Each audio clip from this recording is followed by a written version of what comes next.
Je serais peut-être mort dans une semaine, dans 15 jours, dans 1 an, dans 6 mois, dans 10 ans, je sais pas. Mais au moment de mourir, au moins, je saurais que j'ai reçu tout ça, quoi. Et que... Merci, voilà.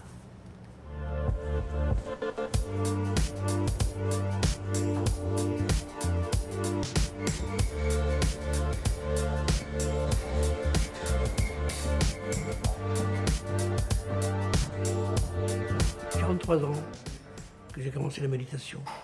En 1974-75, au fond d'un quartier de sécurité, où j'avais fini par aboutir à force de m'évader, sans arrêt, je m'évadais. Ce qui fait que les responsables de l'administration pénitentiaire m'ont envoyé dans les endroits où il était impossible de s'évader théoriquement. J'ai découvert la solitude, avec la solitude j'ai pris conscience de ça, et c'était insupportable. Le yoga m'a permis de m'apaiser, de supporter le quotidien du quartier de haute surveillance.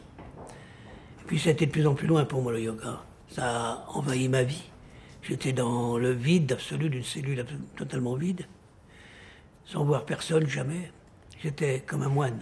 Et j'ai fait de la cellule une cellule de moine. Et j'ai fait de la prison un chemin monastique. Voilà.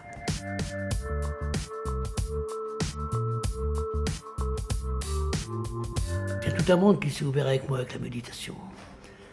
J'avais rien, j'étais dans le vide complet, c'était 24 heures sur 24, le silence et la solitude. Et des conditions très, très, très dures. Je me suis enfermé dans le yoga et la méditation, quoi.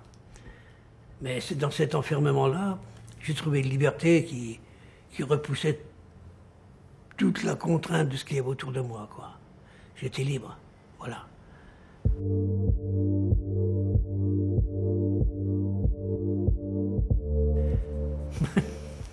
On garde tous notre enfance, je crois, vraiment.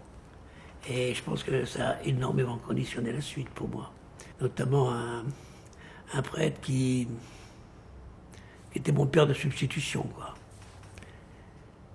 Il m'a peut-être appris l'essentiel des choses de la vie. Qu'ensuite j'ai pratiqué d'une façon peut-être très différente de ce qu'il aurait pensé. Mais il m'a appris l'essentiel de la vie.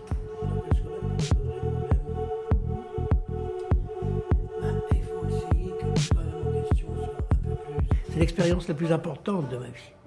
La plus importante de ma vie, c'est ça. Cette expérience de mort imminente. Je pense que c'est ça qui m'a donné la force, l'envie et même le besoin de me dépasser, de me remettre en question et de tout changer dans ma vie. C'était le combat le plus difficile qui soit. Il a fallu que je détruise ce que j'avais été, que je le détruise à mes propres yeux, que je détruise ce que j'avais été aux yeux des autres. Que je détruise tout ça pour pouvoir être moi-même, tout simplement. Voilà. Et donc tout ça, ça a été, oui, des évasions extrêmement difficiles. Ouais.